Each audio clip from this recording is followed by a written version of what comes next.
Welcome to the Talk and Chatter experience powered by Gasoline Alley. Today's guest is professional speedway racer, Zane Keleher. Welcome, mate. Thanks, Nick. It's great to be here. Mate, what a journey, hey? Yeah, it's crazy. So, basically what's happened is Zane reached out to me in a little bit earlier this year. You've been in the United Kingdom and to go and race a speedway season, and a speedway season basically got put on hold. So that's a bit of a debrief. Who's Zane? Good question. First and foremost, I guess I'm an adrenaline addict, lover of all things two wheels with a set of handlebars. So motorbikes, mountain bikes, you name it, gets me excited. I raced motocross for 15 years and raced MX Nationals from 2011 to 2015 here in Australia. Yep. I'm also a qualified fitter and turner in engineering. And 5 years ago, I made the jump, crazy move over to Speedway, and basically haven't looked back. And it's been a crazy journey ever since. And this year I was really stoked to start my professional career. And what made you make the jump into Speedway 5 years ago? It's a considerable jump. Yeah, it was crazy at the time because there's no comparisons between motocross and Speedway.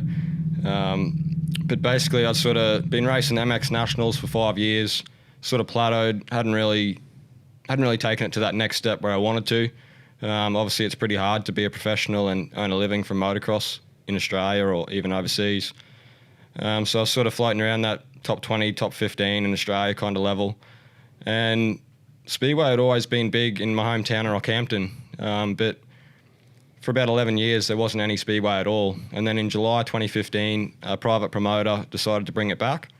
And Jason Crump was the headline for that event. And that was his first event out of retirement. So that was amazing. They got together a really strong lineup, and I was actually a starting marshal for that event on the infield. So just soaked it up, got the methanol in my veins, and 2 months later, I bought 2 bikes. And a couple of weeks after that, I had my first race, and the rest is history. Why did I remember that meeting in 2015? Why did it take so long for Rocky? Was there a reason, or what was it? Do you know? It's hard to say really, but I guess the main thing was the cars and the saloon car club had basically taken over, and It was hard to race on the same night because bikes and cars prefer different tracks. Yeah. So that was the main reason, and then I think within Australia, Speedway sort of died off around that same time as well. So there was less riders. Like less supporters, less sponsors. So it was a bit of a tough time for Speedway Australia-wide. And I think I saw that 2015 era, a lot of our riders had become expats at that time too, hey? Like a lot of the funnel of good riders had drained out. Yeah. So a lot of riders had obviously been over in the UK, the different elite leagues around as well. So I guess that's sort of part of it too, isn't it? Yeah, I think so. But from 2015, I think it's really grown and become a lot stronger, yeah. There's a lot of guys from Australia overseas racing Speedway professionally, and there's a good crop of young juniors coming through as well. Yeah, definitely. And we do you know Keenan Rue? Yeah, I know Keenan. So the club that we've been racing the Harley Flat Trackers at is his dad runs it, Dwayne. Yep. And the support that you see that for one club, let alone all the others around the country, is huge. Yeah. And they're there 24/7 if they could be to put time in. So it's pretty cool to see. For sure. Dwayne's putting a big effort in with the juniors and the junior bikes, and definitely that's where the future champions are, and you've got to reinvest back into the juniors. And where do you see, like currently, like for me, I see Australians going really well around the world. Do you just see that continually improving because we're doing that?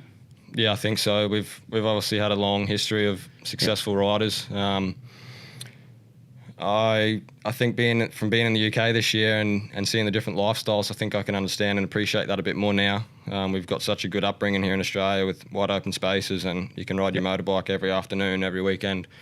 So I think that's part of why we have such talented riders. It is hard though because we move 16,000 kilometres to the other side of the world, literally the opposite end.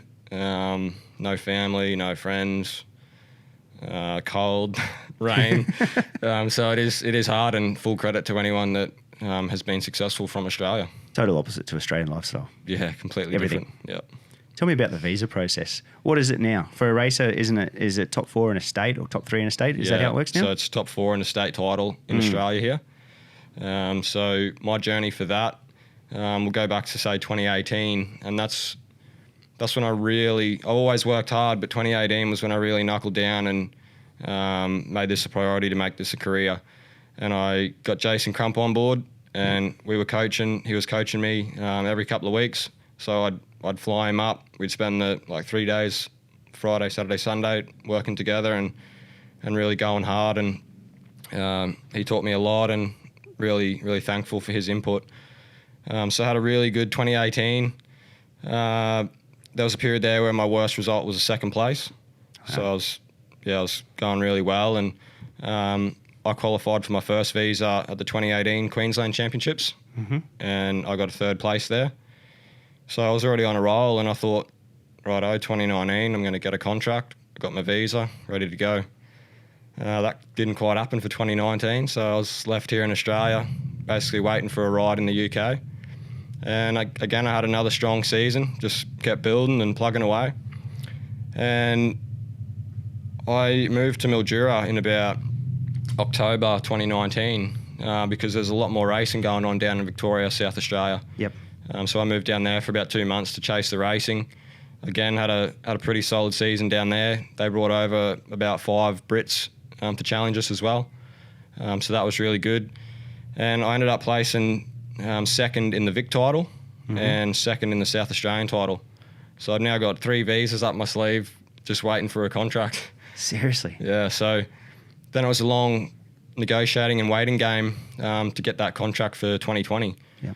So basically the process is you qualified, you've got your top 4 in your state, then the next step is getting a contract because it's so hard, and finding a space on a team can be difficult because those teams want to build their teams with the best riders possible.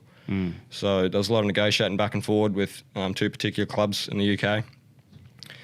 And I was confident I was going to have something for 2020, but we didn't actually find out until late January that it was going to be said and done, and I'll be on my way with the Poole Pirates for 2020. And mate, what a club to sign with. Oh, like you've gone into the club. Yeah, could not ask for a better club. Yeah. How was it like? We'll go through it in detail too, because you've had quite a year. You didn't obviously get to race, but how was it just getting into Poole? Yeah, awesome. Obviously, every experience was new for me. I'd been to the UK previously for a holiday. Yep.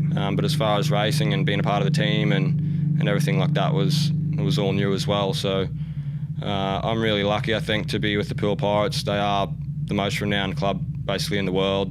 They've always backed the Aussies. Yep. They've won so many league titles in the last 20 years since Matt Ford's taken over. Really prestigious, great group of sponsors, great group of people behind the club, and we've got a really solid team as well, so can't ask for much more. Well, yeah, as soon as I heard and seen, I was like, wow, that's a landing. Yeah. As your first place, you really, whether it's luck or you obviously worked very hard for it, it's a pretty cool landing to get into, Poole Pirates. Yeah, for sure. And Poole and Bournemouth area in the Dorset area in the UK is one of the nicest areas in the UK and the warmest and the nice beaches, so Aussies always love that up. You've got to be there. Yeah. Where'd they put you up? What happens? Where'd you stay? Did you stay at someone's house from the team? Or? Yeah, so I elected for the team to outsource or basically put out expressions of interest for me to occupy a room at another family's house. Yeah. Because that's sort of the easiest thing to slide into because you've got enough on your plate moving from one side of the world to the other. So I was fortunate enough to land with a family about 20 minutes north of Poole in a small village, really quiet area. And that was good. I was set up there with my workshop and that had everything I needed. So that worked out pretty good. And do you like, obviously you're a very handy fitting machinist, but do you do your own work on the bikes, or do they have a team mechanic, or what happens? So you basically, as a speedway rider, you're basically self-employed. So you're responsible for everything and you only get paid on your results. So yes, I do a lot of stuff myself, but you'd also employ a mechanic to firstly come with you to the races and mechanic at the track, and then post-meeting washing the bikes and servicing them and getting ready for the next meeting as well. It's it's how do I say this? Speedway is not looked down upon, but it's never spoken of in different things. Like, you've come from racing MX Nationals, you see people coming along in trucks and doing this. No one understands about Speedway until you have these conversations that you're the boss. You're a subcontractor to an event. Yep. That's all you are. So That's it. Compared to, say, Formula One, MotoGP, Yep. MXGP, those guys are the top level. They've got a factory team. Yep. They turn up. Everything's done. Basically, they just have to worry about driving the car or riding the bike. Yep. And Speedway is, I'm in charge of everything. I'm in charge of flights, hotels, fuel, parts, mechanics, you name it, insurance, getting to the event. That's up to me. So it's cool, but I actually like that side of it because it means you can build your own team. You can do things how you want to do it. Your bikes can be built how you want them. You can test parts any parts you want, basically. Yep. So there are positives to it as well. But yeah, I don't think speedway riders get the credit they deserve, especially at the top level with how much they do have to organise and run on their own. It's something I've followed the sport my whole life. I love speedway. It's one of my favourite sports, motorsports. And I was with Darcy not long before he had his accident, and he was back in Australia. We're doing some motocross out at QMP, and he was talking about it. And I never knew how much detail went into. He was the boss of people in Poland. He had a mechanic that was going here. He had bikes sitting here. Mate, I had no idea that all that went into it. You know, and you can go and race the Grand Prix, which is the prestigious event, obviously. Yeah. And it's the same deal. You don't get a truck there to take your stuff. You've got to drive your own van there. Well, your mechanics drive your van there. Yeah. And then they've got to commute across to, you'll have a Saturday night race, and then Sunday night they could be racing in Poland or Sweden. Yeah, for sure. And then Monday night somewhere else. Yep. And fly back to the UK Tuesday, Denmark Wednesday, Sweden Thursday, Poland Friday, Grand Prix Saturday. And you need to do that to earn your wage. Yeah, that's it. That's the only way you make a living in speedway, and you want to be riding as much as you can. It's huge. So tell me this: when you first went onto the bike in Rocky 5 years ago, did you get straight on the 500? Yeah. So. Oh man, that's a jump. My first jump was at a small practice track that we had built, and Crumpy actually come back up to do some coaching with, say, 10 of the motocross guys that wanted to jump on speedway and have a go, basically. And yeah, that was my first go. Obviously, I'd followed speedway, so I sort of knew a little bit about what you should do and what you should look like on a bike. Yeah. And you've got no brakes, obviously. And yeah, I'm pretty sure Crumpy thought, what is this guy doing? He has no chance. Yeah. Because, guys, you're out there with your elbow up, trying to put your foot forward. It's just completely different to motocross. So it was a massive learning experience, but I analyse a lot and look at what I'm doing and what I should be doing, and I work really hard, obviously, and I think having Crumpy on board as well a bit later on definitely helped, and we've come on in leaps and bounds in the last couple of years. When you were on the MX Nationals, were you on the 250 or the 450? So I raced 150 in under 19s, right, in the first couple of years, and then when they changed the rules to allow you to ride the 252 stroke, I jumped straight on that, and I did one more year of under 19s in that, and then 2 years of MX2 on the 252 stroke. Right, so you've gone from a 250 to a 500 speedway bike. Yeah, 252 stroke to 500 4-stroke. With no brakes? Yeah, no brakes. What a jump. Yeah, and to be fair, Yep. I've ridden a lot of motorbikes and a lot of disciplines. Yep. And speedway is the ultimate. Can't beat it. Oh, the rush you get from that is amazing. It's one of for me. I've ridden bikes since I was 3 years old. I got to ride a 125 speedway bike when I was 12. Yeah. And you know how you have certain bikes that you remember just vividly. I remember this little part. That's one thing that it's like the first bike I've ridden. I always remember that day that my dad took me to race a bike, but the next one was racing that speedway bike. And it's like, there's nothing like it, hey? No, it's something else. And it's completely different to any other bike. And oh yeah, it's just a buzz. When you go flying down the back straight and pass someone, and then you're full lock, sideways, full throttle. Don't know how you do it. It's just unreal. It's unreal. Oh, I don't know how you do it. What's your, you're back here now. What do you got on for this season? We're about to come into a speedway season. Are you going to ride here, or are you going to just, what are you planning? Can you take? Yeah, so first confirmed race is Queensland Titles, 14th of November at Bowen Showgrounds. Yeah, cool. So that's going to be cool. And the lineup for that is going to be impressive because all the boys are back home. No one's raced very much this year. So everyone's going to be out there to try and take that title. That'll be cool. Yeah. And then there's another event coming up. Yep. So then I've got the Darcy Ward Invitational on the 28th of November here in North Brisbane.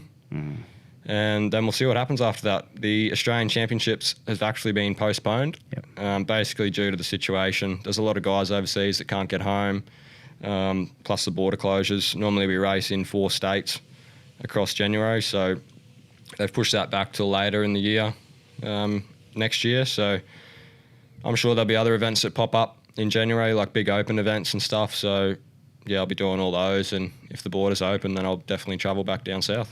Those 2 that are coming up are so exciting. I can't wait for obviously the Bowen one and then Darcy's one. That's going to be 28th of November. I can't wait for that. No, it's going to be good. Okay, this year, what happened? Let's go into some detail. Yeah, it's going to be detailed. Yep, go for it. Righto, so we'll start from the start. We'll go back a little bit to where I was talking before about when I signed the contract. Yep. So that was late January. So were you still in Mildura? No, so by then I'd moved back home. Okay. So I basically did the 2-month stint before Christmas in Mildura, because they have so much racing down there. And then we have the Australian titles in January, which I will mention because that's a key point. So the Poole Pirates were going to keep an eye on me through the Aussies to see how I went. Yep. Basically, that was a bit of a negotiating thing, but I thought, yeah, I've got some good results. I'm on form. I'm probably going to have the best Australian championship that I've had. Carrying some good results and feeling good. So I was confident, and I was confident that'd work in my favour as far as negotiating. Round 1, Curry bushfire season. It was 49 degrees. Yeah. And we done 5 heats, and that event got abandoned. So 49 ambient. Yeah, on track. Oh no. So that got cancelled, and that event was written off, and we basically went to round 2 down at Albury. And Albury was due to be probably one of my best events. It's a bigger style track, a bit more like the Queensland style, and I was really feeling that I was going to put in a good result there. Unfortunately, in my first heat, I had Rowan Tungate, Chris Holder, and Ryan Douglas, who were all on form as well. And I had a bit of a coming together with Chris, first lap, 3rd corner. Got away from that, but unfortunately Ryan Douglas come behind me and cleaned me out, and I suffered a bad concussion.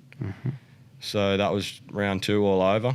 And as you know, with concussions, you can't really bounce back within 2 days for the next race. So that was my Australian Championships done and dusted. And I was a bit worried because I thought, well, there goes my contract for 2020 potentially, because I've just crashed out and not got the results that I probably should have. So it was a stressful couple of weeks, obviously a long drive home from Adelaide, and not knowing if I was going to be going to the UK. What do I do? Do I keep working? And then out of the blue at the end of January, Matt got back in touch with me from the Poole Pirates, and within 2 days we had a deal done, and she was on. So then it was a mad rush because I had to be in the UK at the start of March. So we had like 5 weeks to get visas, flights, insurance, freight, licenses, accommodation, you name it. We had to organise it. So that was a hectic couple of weeks, but just knuckled down and one thing at a time. And the visa thing was stressful because you've got to apply for it all online. Then your passport and all your information has to get sent to Sydney. So I can't fly while my passport's in Sydney. So it's just a matter of waiting to get this back. So I couldn't really book a flight because I didn't know when that passport was going to come back. But in the meantime, I'm organising everything else and getting ready to go overseas. Like, it's crazy time. Like, you're going to live your dream, and it's just all happening in these last couple of weeks. But we got through that okay, and then I left Australia on the 2nd of March. Yep. And basically rolled into Heathrow in a pair of thongs, 1 gear bag, and 2 pieces of carry-on. How Australian. Yeah. I just made it my mission to take the thongs and shorts as far as I could, but it was cold at Heathrow, so I had to put the jeans on pretty quick. But yeah, that was it. And the team picked me up and took me back down towards the Poole area, and then it was a matter of cracking on and getting organised for the season. Yep. What date the season's supposed to start? So I was due to have a couple of meetings at the end of March. I think my first one was the 25th of March, and we had a press and practice day in there as well. Yep. And then our fixtures were due to start in April. Yep. So really I had 2.5 weeks to get my bikes and everything sorted to go before the press day and the first meeting. So you don't take your bikes from Australia? So I elected to build 2 new bikes over there. Yep. Some guys freight bikes back and forward, but logistically and cost-wise, I felt it was better for me to build 2 new ones over there. Yep. So I've got 2 bikes in Australia and 2 in the UK. But it was a crazy couple of weeks organising everything. I obviously had no phone in the UK, no bank account, no vehicle yet at this point. So I had a pocket of cash, and that was sort of keeping me going with what I had to pay for until I had bank accounts and stuff set up.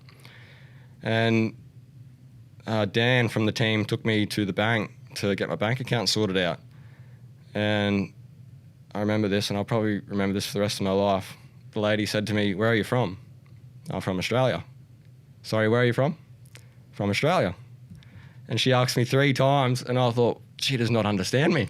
And that was my first experience with the UK, not understanding the Aussie slang, I suppose. You're in the mother country. Yeah. I'm speaking English. Yeah. You invented it. That's right. Wow. Yeah, so this is crazy. the start. This is the start at the bank. And Yep. yeah, it was a crazy journey, like getting bank accounts set up, getting a phone, Yep. having an address, all those sort of things. So Getting yourself a base. yeah, Start again. setting up, like moving to the other side of the world, 1 suitcase. I sent over 10 boxes of parts and like my equipment and stuff, like my safety gear and all that sort of stuff. But that was in another location, so I still had to get my vehicle, pick up all my parts, and then build some bikes and set the van up and get ready to go. So how'd you get a van? So the club have a deal with through Rent Truck. Right. Rent Truck's up near Manchester. So I had to journey 4 hours. Well, it would be a 4-hour drive, but it was actually a 6-hour train ride up to Manchester to pick up the van. Yep. And then I worked my way back down, picked up my tools from Tang Tools, then picked up all my parts from Gary Ball Racing, and spent a couple of nights there building bikes and getting everything sorted out. And then eventually worked my way back down to Poole, and then I could start setting up my workshop, decking out the van, getting a rack made. That would have been exciting. Yeah, and I'm one to be organised, and I like to have everything sorted out, planned. I'm not going to rock up with something half done. So I was hustling pretty hard to get everything sorted out, ready to go by the time we started racing.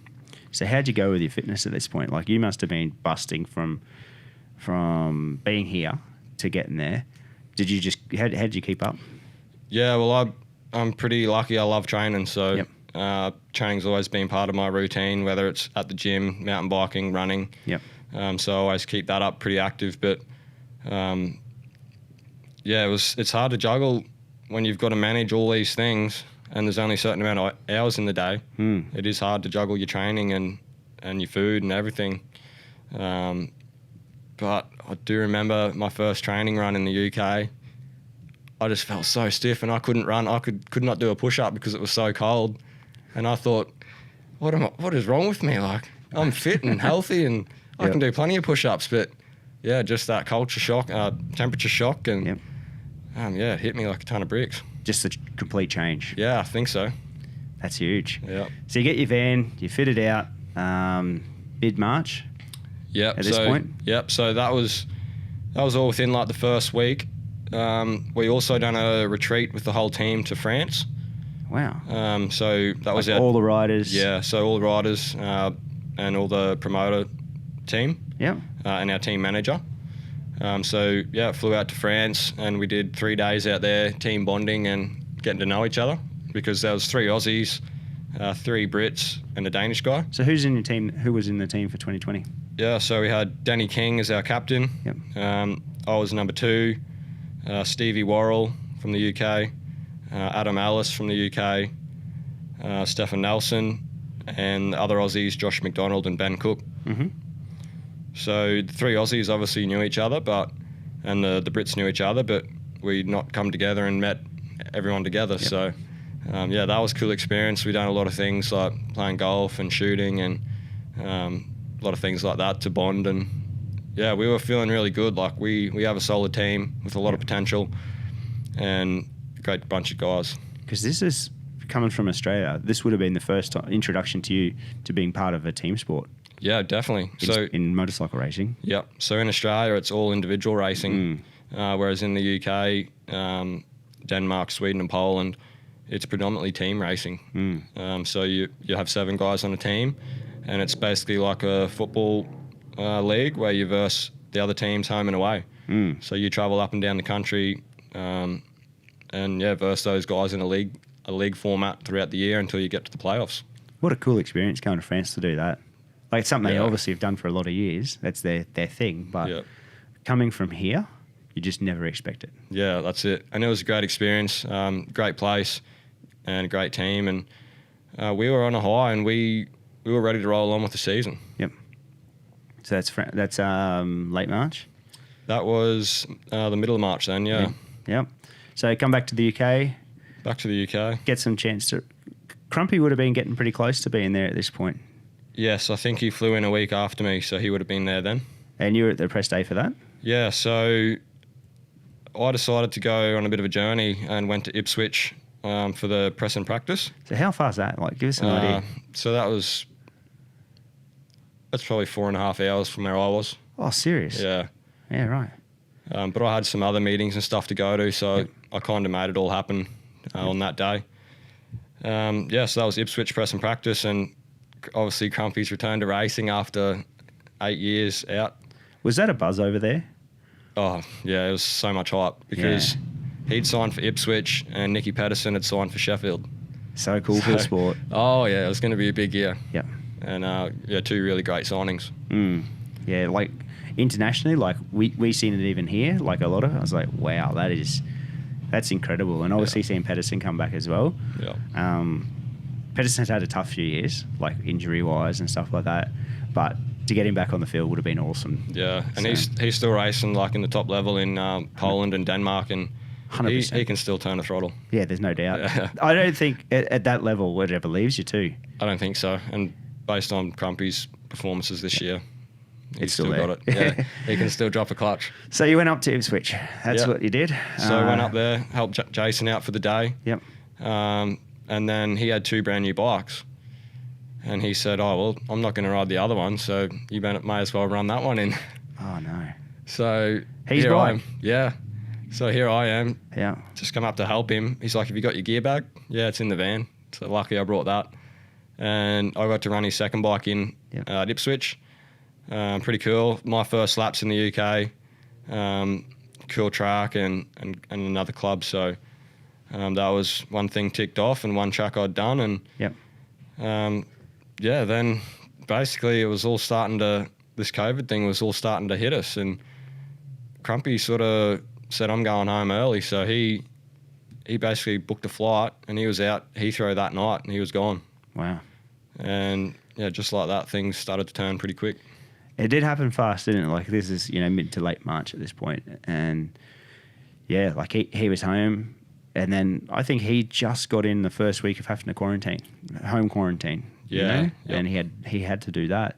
But you were up there. Yeah. So then it was like, well, do I really want to go home or do I want to stay here and chase my dreams? Because at that point, the season had only been pushed back to April. Yeah. So we're only talking a couple of weeks. And I thought, well, the situation's going to be not much better back home. Plus they're bringing in like quarantine and stuff. And my thoughts all along were I don't want to quarantine because that's 2 weeks of your life you're never going to get back. Yeah. And I feel like if I stay in the UK, there's so much more I can do. Yeah. Because, as I said, I like being organised and prepared. The last thing I want to do is go back to home in Australia and have all these things still to do in the UK. So my decision was to stay and basically get as much done as I could in the next couple of weeks until April so we could crack on and start the season then. Mate, what a bizarre thing, eh? So you stayed there. What are the team saying at this point? Are they giving you support saying, hey, mate, you've got the option to go home if you want, or what's going on there? I think the main consensus was they encouraged us to stay because it was only going to be a couple of weeks. But a lot of Aussies had made the decision to go home because the government advice at the time was like, get home as soon as possible. This is going to be a global pandemic. Commercial flights are going to be unavailable. So, yeah, a lot of guys did go home and got home and done the self-quarantine. How'd the UK turn at that point? Yeah, did you see it change from being there 4 weeks before? Yep. Did you see it gradually change? It sort of changed pretty quick. Really? Yeah. So, in my opinion, I think they should have acted a little bit sooner. Yep. Because, for example, when I come over in March, there was no restrictions, no checks, nothing. So, and by the time I'd come back from France and back, there was still nothing. So you've got thousands and probably hundreds of thousands of people in and out of the UK before they even acted. And basically, soon after that, they announced that it was going to be a full lockdown. So that means you can stay in your house all day. You can't go out. You can only go out for food or like an hour exercise a day. And that was a massive shock. Yeah. So by that time, I've got a friend that works for Hagen Shocks in the UK. Yep. He's a local boy actually from Brisbane to Toowoomba. And Hagen is Speedway. Yeah, Hagen. They've sponsored so many people throughout the years, and a massive company that manufacture shocks for all sorts of motorbikes in the UK. Yep. And a long-term sponsor of Jason's as well. And they also sponsor an American guy. And their American rider had flown back to the USA. So there was an option there for me to stay with them during lockdown. And that was really good because I then had their workshop to be able to finish my bikes, tinker and do a few things because they're an engineering shop and I'm a machinist. So I'm down the back making things on the lathe and making these bikes lighter and faster and whatever I can do. As well as got to spend a bit of time with one of my mates from Australia and sort of help each other through the lockdown, I suppose, because I bought a mountain bike straight away as soon as lockdown started because I need to be doing something and I need to be training. So that was my decision. And we basically mountain biked every track there was south of London and everywhere we could, whenever we could. Is there much of a mountain bike scene south of London? Yeah, it's impressive. Really? So I was just going to buy a hardtail cross-country bike just to pound out the laps and the kilometres. But when I started researching the tracks in the UK, I thought, I'm going to get a decent bike. And ended up getting a full-spec enduro bike similar to what I have in Australia here. And, we were shredding some good trails. Because, if anyone checks out your Insta, you go pretty well on a mountain bike too, hey? Yeah, I love it. Yeah. My brother and I have grown up on a farm, always had dirt jumps. I don't even know how many bikes I've had. Yeah. Motorbikes and mountain bikes and push bikes and BMX bikes. Yeah. So we love it and love mountain bike, and it's like the closest thing to riding a motorbike and the best training. So it's good. Because what's the name of that area inland from Rocky that's got the mountain bike tracks? Big rocky terrain. It's on your page as well. Yeah, like Mount Archer. Mount Archer. Yeah. So Mate, I live 500 metres from there. Seriously? Yeah. Some of the pics of that place, don't know how you do that either. Yeah. No, it's awesome. We've got some really good trails there, and the Rockhampton Club and the council have really done well in the last 5 or 6 years and spent a lot of money, and it's a really great tourist attraction now for Rockhampton. It's good. It's good to see. Oh, absolutely.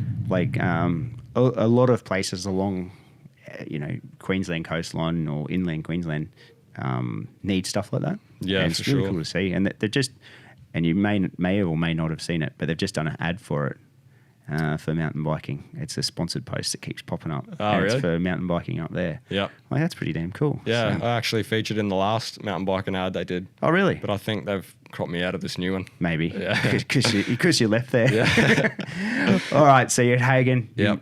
Working on stuff. Yep. So tweaking the bikes and getting them all sorted out. Finished the van as well. I had no reason to come back to Australia. I was ticking off everything I had to do in the UK and just getting prepared to go racing in April. And nothing happened.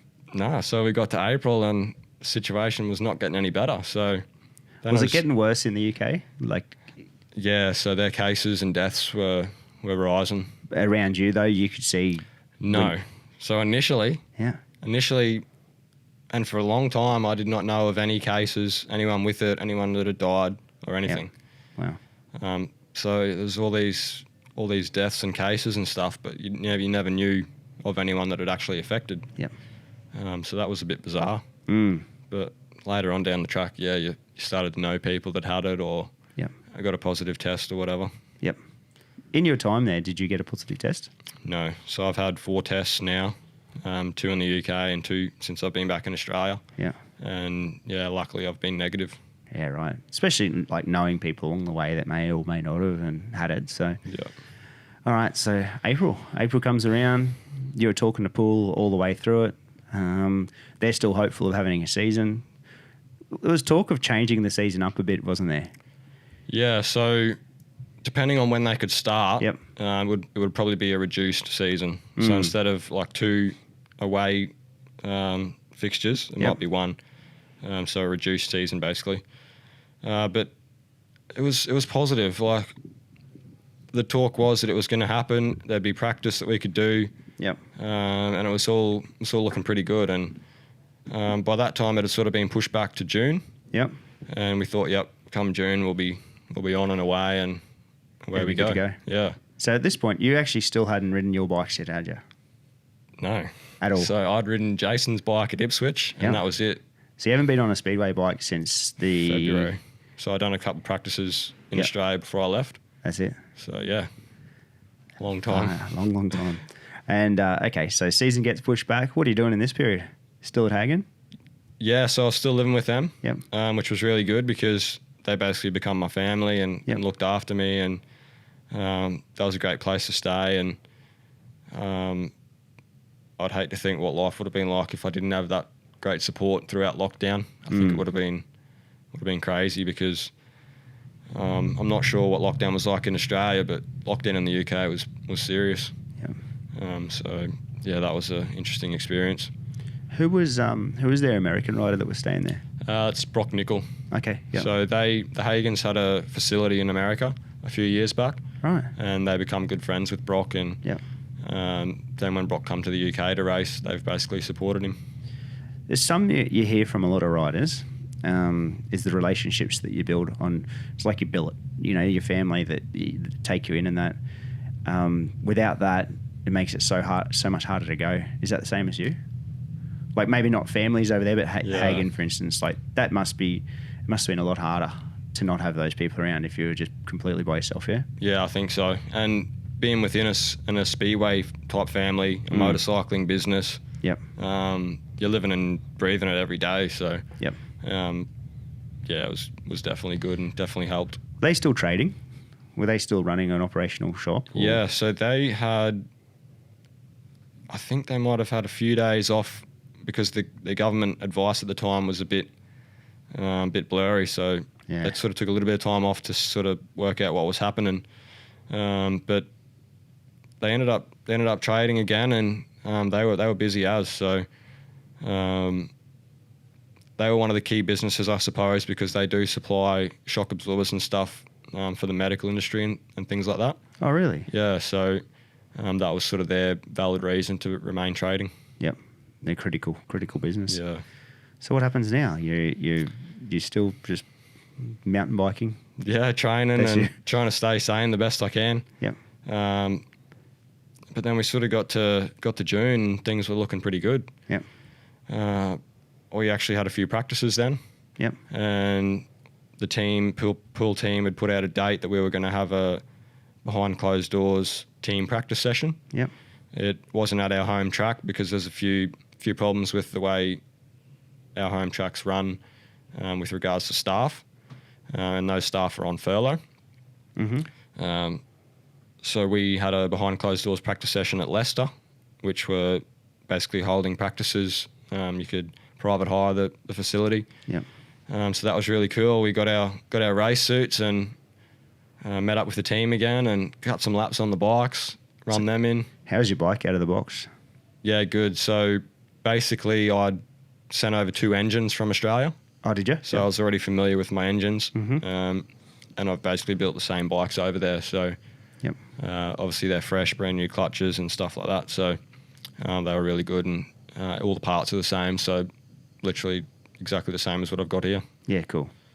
And what have you got here? What are you running? Yeah, so I run 99% of people run GM engines. So I've got 2 of those, and I run all Stewart frames, and then basically build up with all the parts that I specifically want to use. Yep. So you've got like JTR wheels, NEB clutches, and then all the little parts like your handlebars, seats. They're all sort of custom fitted to how you like it. Yep. That's a like you said at the start, that's a cool part of it. You really get to detail what you want, don't you? Yeah, for sure. The bikes are basically custom built to suit you, and you can do whatever you want to do it to customise it to suit you. Do you see much different in the bikes over there compared to here? What's the go with the new front end? What's the go with the new suspension on the front? With the reservoir. Which one, Janoski's? Or I've seen just a couple of photos with a remote Olin's reservoir on the front of a couple of the shocks now, on the front of the forks. So Olin's. Yeah, what's going on there? Yeah, I've got one of those. Yeah, what's going on? What is it? Yeah, it's just a bit of a high performance shock. Has it helped? It's hard to say because like the bumps on a speedway track are so different and random, I suppose. Like I guess with the speedway shock, you basically want it to be smooth, return back at the right speed, and keep your front wheel on the ground, because you're relying on that front wheel to stick for you to hold your line. So having a good performing front shock is pretty important. It's the bikes, apart from obviously the motor coming forward, rotating forward, the bikes have remained fairly similar for lots of years. Yeah. That's the biggest change I see as an outsider in years, There's probably been a few. Speedway is the purest, rawest, most original motorsport there is. Yep. We have a 500cc engine fueled by methanol through a carburetor with no electronics. So all we have now, which is a new rule this year, is a rev limiter. And that's basically for engine longevity on the start line. Yeah, cool. That's set to 12,500 RPM because there are particular riders like Crumpy who like to rev it to 14,000 on the start line. And that's not very good for your engine. So is that more for a cost management? Yeah, that's one of the things they've tried to bring in to save the engines and reduce the cost. Cool. But yeah, that's all a speedway bike is. It's basically a 27 kilo engine with 70 horsepower bolted into a BMX frame. Unreal. No brakes. Yeah, no brakes. Yeah. So we have a gear ratio that we can change with our sprockets, a primary drive to our clutch, and then a rear chain to the back wheel. And she's full revs at the start line, drop the clutch, and you're on full throttle, 4 laps, 4 riders. And what do you got? Your biggest adjustment, I guess, your ignition timing? Yeah, so you've got your ignition timing, your cam timing, your carburation, and then you've got your gearing, your tyre pressures, your clutch setup. That's your main ones. It's so raw. Yeah, and the part I like about it is so much comes back to the rider. Yep. And there's a lot of strategy. And you've got to be reading the track, reading your competitors, and sort of trying to outsmart them, I guess. Why hasn't Speedway become like MotoGP? That is a good is in popularity. That's a question I ask everyone every week. Yep. It's one of the only sports that I like that you can sit on the edge of your seat, not know who's going to win. It's all over in 60 seconds. You can sit up in the grandstand in any seat in the stadium and see the whole sport. It's done in 3 hours. Yep, done. Sounds good, smells good. Yep. It ticks every box. Yeah. It honestly should be the biggest sport in the world. Like we went to New Zealand for the Grand Prix when it comes to New Zealand at Western Springs. Went there a couple of times. Incredible. Did Etihad when it was called Etihad down in Melbourne when it came here. 2002 we had it here at Olympic Park. and the crowds. Like, we just don't. I cannot understand why it's not selling out a stadium. Like, Yeah. it is the most incredible form of the sport. The riders have got incredible personalities. As I say, it's a 3-hour package. It can be done by 10 o'clock and you can go out in the town. Yeah. Because the tracks, when they go to do these things at stadiums, are places where there's towns. Yeah. It's not like, it's not a remote, usually, venue. Like, Yeah. Yeah. For sure. And Blows me away. I went to Etihad the 3 years it was here as well, and that was awesome. So the first year, It's the best. 2015, that was when I started Speedway as well. Right. So I'd only had a couple of rides on my bike Yeah. before I went to Etihad. And I was sitting on my seat going, I want to do this. I want to beat these guys. Like, this is awesome. Talking about that night just makes spine tingle now. Just Yeah. that was that first walking into the venue, like Yeah. I've never been to the UK to watch a speedway. Love to go to Cardiff. Or love to go to one. It'd be awesome. But I've been to Western Springs. Yep. That was good. But then going to Etihad and hearing it and seeing it, that's cool. Eh? Yeah. And just walking outside Etihad and hearing the bikes, like, Yeah. oh, it's just crazy. It was. Yeah. Yeah. I don't know why it didn't go better. The first year I think they had 27,000. The second year it was 18,000. Yeah. And I think it held in the 20s over the couple of years, but Yeah. I did hear that the stadium themselves didn't do much with the marketing of the event, which is a shame because, Melbourne's a great place, and I'm sure it's a sports city. people would have. I believe people would have loved it. I agree. Yeah. Yeah, that night that Jason Doyle went over the fence, that was the first year, I'm pretty sure. Yep. So that was one of his first years in the Grand Prix, and Yeah. he'd started to find some form that year as well. He was fast. Yeah. Yeah, he was really And fast. Hancock dominated that. He won 7 out of 7 that year. He did. Yeah. Yeah. That was, incredible. Awesome year. And that was sort of like a turning point for the sport too. You started to see, obviously, Ty was really coming into his time then. Yep. Good timing. So, Yeah. And the following year, Chris won the round, Chris Holder. Yeah, that's right. And then the next year, Doyley won the round and the World Championship. And the roof nearly blew off that place. Yeah, that was cool. That was awesome. And that was it. That was the last one. Yeah, that was the last one. So Doyley, the last Australian champion to be crowned here in Australia. That was, and it's one of those things where it was just one of those moments that you just see a lot of hard work just culminate in that one night. Like Jason Doyle, in those previous 2-3 years probably, he was fast, like incredibly fast and awesome to watch. Everything was on the line, but he had some huge stacks too. Yeah. He basically had the championship wrapped up the year before until he got into a tangle in Torren and ended up in hospital with pretty bad injuries. I think some lung damage, broken elbow, I think, perhaps. But yeah, he was on form and definitely improving over those couple of years. Yeah. So that one night, it all come down to that. It was pretty cool. And I think he rode that with a broken foot. Yes. Pretty sure he was I think he did half the season with a broken foot. Because at Cardiff, he threw the crutches. That's right. Yeah. He was in a boot for the season. Yeah. So fair play to him. 100%. What an inspiration. And he is a great example of coming from nowhere, basically, and succeeding. When he first went to the UK, I think it's fair to say he wasn't world class. Yep. But through hard work and determination, he's turned himself around and become one of the best in the world. Yep. And you won't find a harder worker. No, he's a pig dog. Yep. Just gritty, Yep. So, it's same deal. Like, he's a world champion. Yeah. It's huge, mate. Awesome. Anyone's the world champion. It's pretty cool. Yeah. Okay, June, you've ridden your bikes. Yep. Let's go back on track. It was good. Good being back with the team. Yep. Good being back on a motorcycle, I guess. Yeah, for sure. I actually started to realise while we were over there, and it's good to actually get back on the bike again. Start to feel your dream come back. Yeah. Yeah. By that time, we thought, it's going to happen. Like, we're going to be starting end of June, start of July. Yeah. And it was all looking pretty positive. Like, mate, we're sitting here. It's 20th of October. Yeah. This is crazy. Like, to talk what you've been through. Oh, yeah. Okay, then where do you go? Do you go back to Hagen? Are you living in Hagen at this point? So by that point, because the season was looking like it was going to happen, I decided to relocate back down to Poole. Because that was where my base was, and yeah, we were going to be racing there every Wednesday night. So I moved back down to Poole, and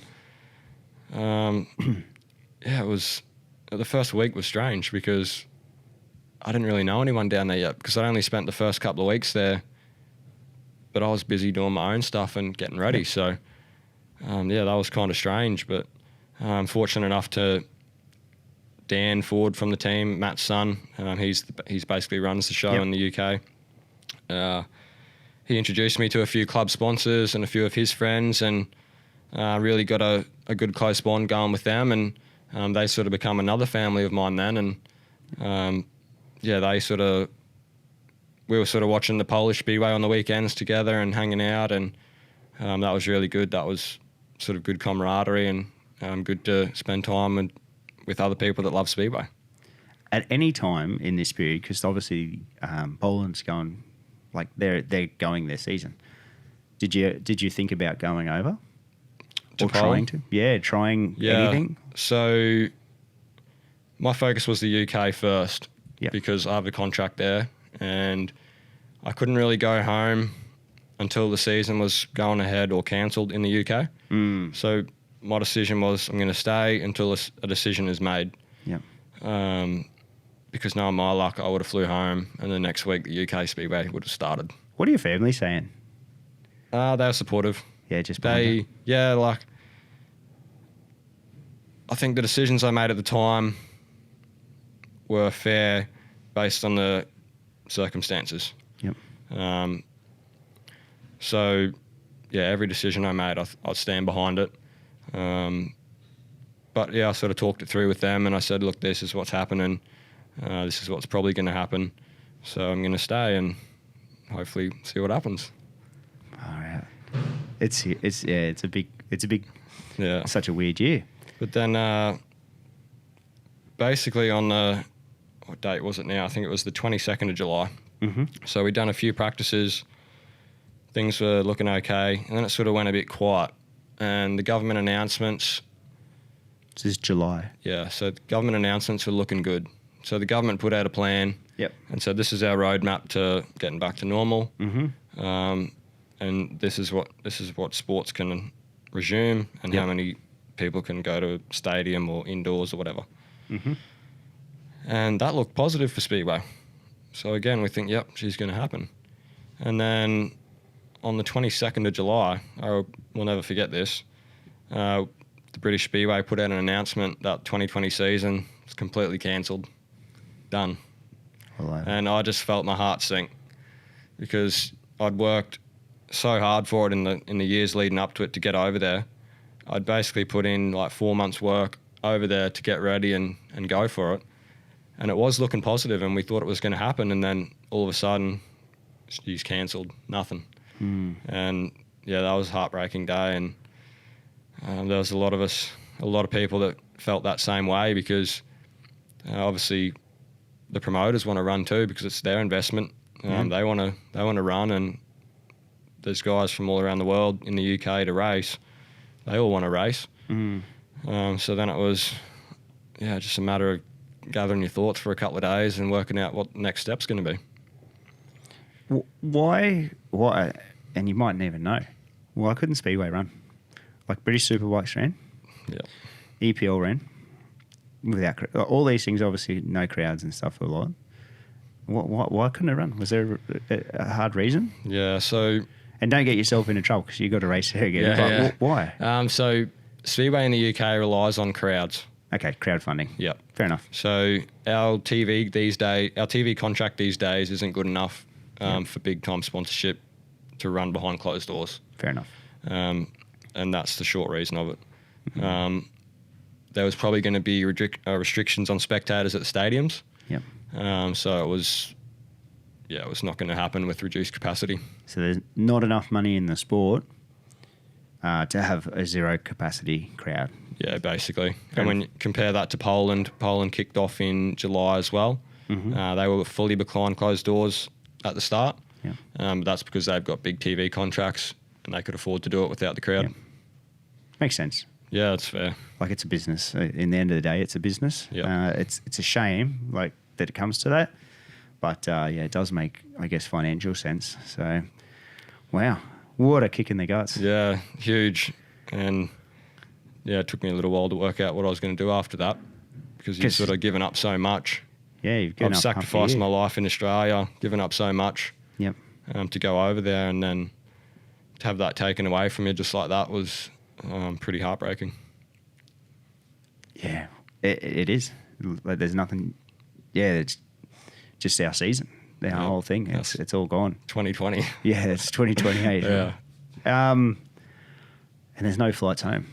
Mid-July. Yeah. I'm just trying to think of. Yeah, so that was. There's nothing as well. You're stuck there. That was a tough time because by that time Australia had finished their rescue flights. Yeah, all the expat flights are out. Yep. Repat, sorry.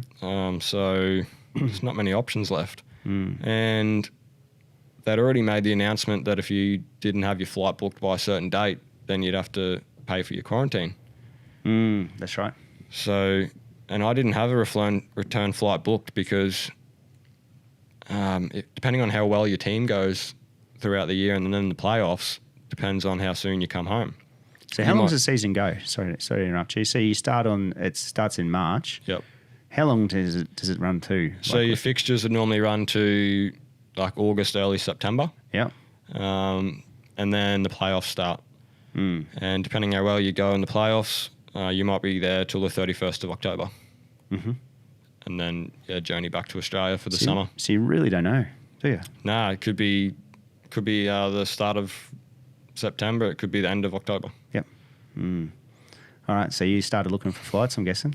Yeah, but there wasn't much available, and the ones that were quite expensive. What sort of price? £10,000, 10,000 Australian or £5,000. From the UK to here. Yep. And then you got to pay quarantine. Yep. So another 3,000 Australian. Wow. It's preposterous. Oh, it blows your mind. And yeah. Up until that point, I was content to stay in the UK. So my mind was purely focused on racing and staying there for the season. On the 23rd of July, the day after, I was like, all right, maybe it's time to go home. And your mind flicks, and when you decide you want to go home, you want to go home. Yep. But when the flights are that expensive and you literally can't afford it, you're stuck there. The mind's a brutal thing, eh? Oh, crazy. And just that one moment of finding out the season's going to end, and then you decide you want to go home, and then you feel sick, and there's nothing you can do about it. So you wouldn't have earned a cent in your year either? No. Because you haven't turned a wheel. That's right. So Speedway, we only get paid on our race results. Yeah. So your contract that you get isn't a contract that's paid on, just come here, mate, we'll get you something. Yep. No, you got to go turn a wheel. That's it. So I'm fortunate enough. I'm quite a professional rider with a great bunch of sponsors behind me. Yep.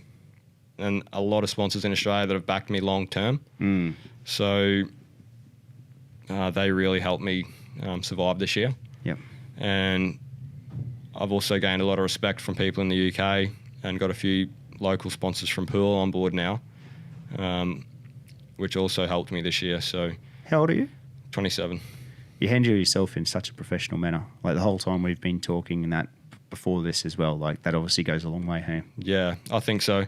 I'm not sure really where that comes from, but I do remember when I was young, when I wanted to be a professional motorbike rider, I wanted to be a professional on and off the track. And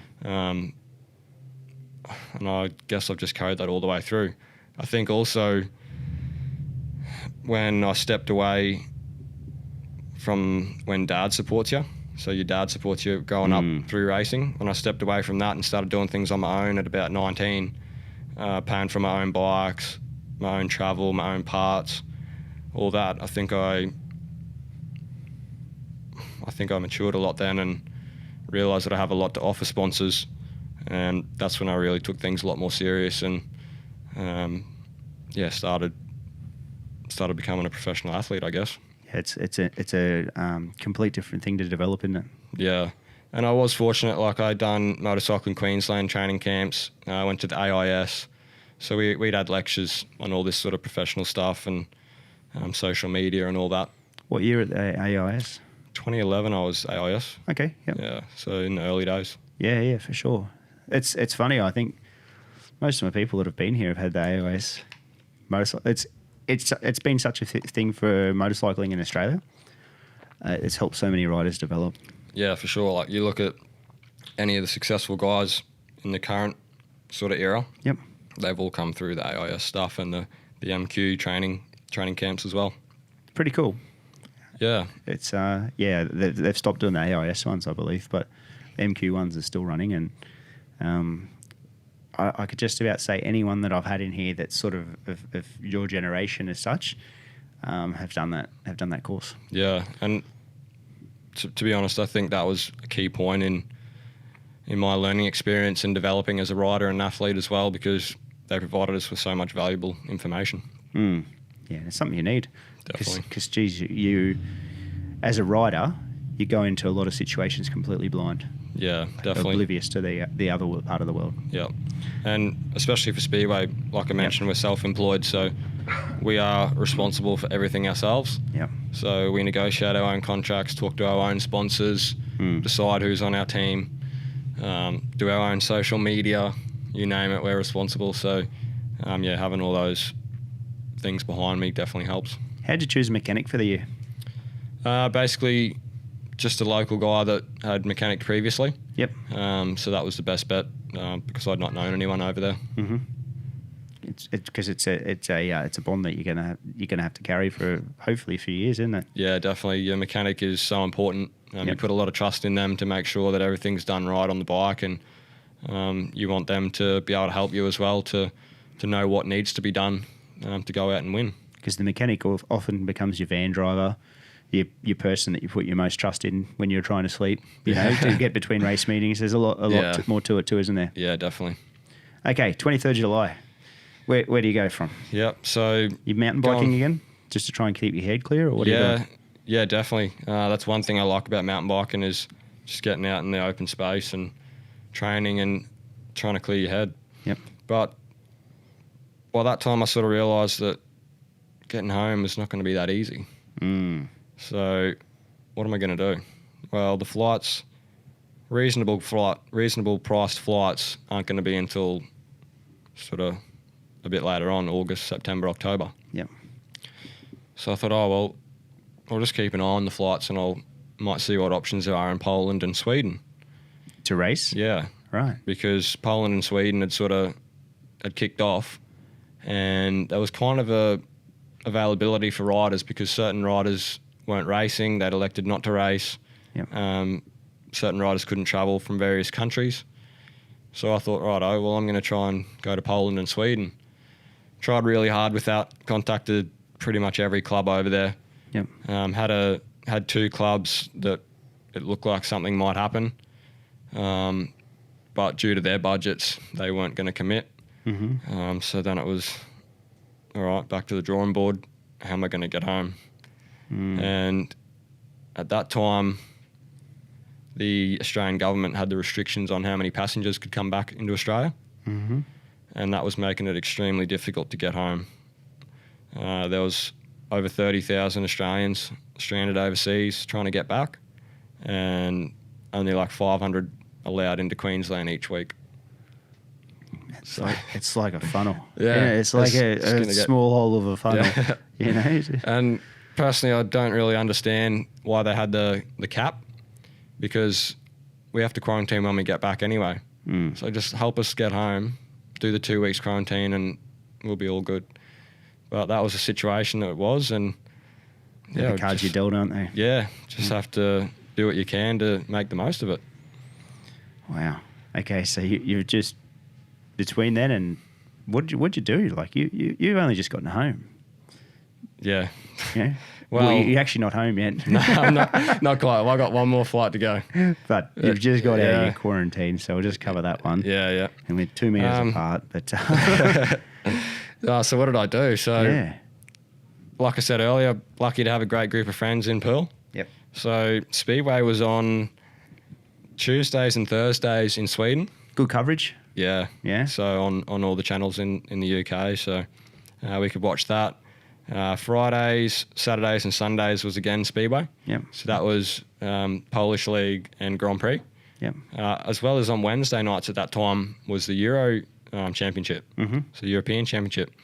So we were watching Speedway nearly every night, as well as obviously my mountain bike and my running. The gyms had opened up again then. Yep. So I was smashing the gym every day, literally just training and watching Speedway. And we also started playing golf. So try to bring my handicap down. that was pretty cool. Like that sort of gave me a bit of a distraction and something to focus on. Gives you a goal, doesn't it? Yeah. Yeah. Because you need to have those things. And while I couldn't get home, I needed something to keep me busy and keep my mind busy. And that must have been a huge help, finally having a few mates there and some things to do. Yeah, definitely. We all sort of pulled each other through, I guess, because they'd gone through the lockdown as well, and they found it pretty cool that they had a Poole Pirates rider in their friend group. So yeah, there was a bit of banter, and it is a huge thing. The Poole Pirates thing carries a lot of weight. Yep, and yeah, it's just a great town and a great group of people and great sponsors within the club, and proud to be a part of it. So when did you find out you're coming home? So initially I started to book a flight on the 11th of August, I think it was. Okay. Yep. So we're now in August. Yeah. So you just skip through. Let's skip through because you've had a month of playing golf, mountain biking, watching Speedway, basically. Hey, like you can't do much else. No, it wasn't much else. Yep. I'd had a couple of practices after the season was cancelled. Oh, really? Yes. What track? Back at Leicester? So we went to, Leicester had some, but it was back to Somerset and Kings Lynn. Oh, nice. So another couple of tracks, which was good. Yeah. So I managed to tick a few tracks off. What was it like to ride at Kings? Tricky. Really? Well, it's a funny track. It was, it's like a deep clay track because they race the stock cars there. Mm-hmm. But on the day it was fairly hard pack. So it was good when it was moist. Yep. It was slippery when it was dry, and it was even slippery when it was wet. So yeah, it was a challenge. But I think on race days they prepared a lot different with a bit more material. So be keen to try that. But really fast and different track. The tracks in the UK are all very different, and that's one of the reasons why it's important to go to the UK, because every night of the week you'll ride a different type of track. You can ride anywhere in the world if you can ride the UK, hey? Yeah, basically. Yep. So you got a few rides in? Yeah, kept me sane and remembered how to twist the throttle. And I guess at this point too, like there's only so many times you can clean the bike when it's clean. I'd already polished that thing that many times, and it was madness. Yeah, it's nuts. Yeah. So where'd you go? You got your first flight booked on August 10. Yeah. So I thought, all right, I'm going to be out of here soon. Yeah. But then flight changes, all things. So what actually happens with a flight change? Like I've heard of this happening. What happens? Did you guys get an email and say, no, you've been bumped because someone's paid more money? So that was happening at the airport. Was it? Yes. Ah. So people, I'm assuming like the airlines that overbooked or prioritised business class and first class. Mm-hmm. So you could get to the airport and get bumped off. Like if you've got a flight reserved. Yep. You can get there, go through the process, go away. Yep. So the world's fallen apart at this point. And it's not very helpful for the vulnerable. No. Because they can't afford business class. They might be sick or need to get home to their family or to a funeral or whatever the case may be, and they get stranded. So it's really, really quite sad, and the Australian government didn't really offer much help for any of that. Let alone the inherent cost of travelling to airports. And okay, I can't, but maybe I got to put myself up in a hotel near here too because I got to go tomorrow. Yeah. A lot of people can't even afford that. Yeah. When they're travelling, you know. We'll touch on that when we get to my experience. Yeah. Okay. It's a little bit down the line. Okay. So my flights had basically been cancelled, and then what'd you pay for your first one? So I got mine for £600. Okay, which is about 1,200 Australian. That's good. So pretty good. But that was booked in advance. So that original date for that one was the 1st of October.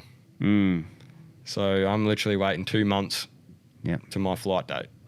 And you would at $1,200, you would have to fly the plane yourself and clean it and fuel it up and load your own cargo. Pretty much, yeah. Yep. But I had a date. I was leaving on the 1st of October, and it was all going to be good. Mm. So then I could basically plan what I was doing then, because I have to pack up all my bikes, move out of my accommodation, take my van back. All these hoops you got to jump through to go home. Yep. Do you have to strip your van? Yeah. So Oh, you do? all my So- stuff pulled back out, take it back as a bare shell. Oh, really? Yeah. Oh, that's, yeah. Yeah. So that's all my stuff's in a warehouse with one of my sponsors in the UK. Mm-hmm. So it's all Bikes and all? Yep. All wrapped up, ready to go, and I'll crack on next year and unwrap it. And So did you send your 2 motors home? yes, so they're back in Australia now. They're already here? Yep. Oh, that's good. Yep. So So- you're ready to go for when you Yeah, do ride? drop those in and hopefully get back on the practice track soon. Yeah, cool.